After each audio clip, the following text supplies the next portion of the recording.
बेटी हो कवना बेटी धना तू तो बड़ू हो। बेटी हो कवना बेटी धना तू तो बड़ू हो।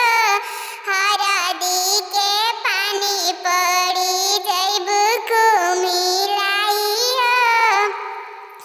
हरदी के पानी पड़ी जैबू कुमिलाई हो। चाचा हो कवना चाचा धना तू तो बड़ा हो। भैया हो कवना भैया धना तू तो बड़ा हो।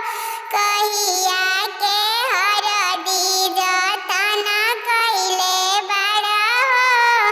कहिया के हरदी जतना कइले बड़ा हो। बहिनी हो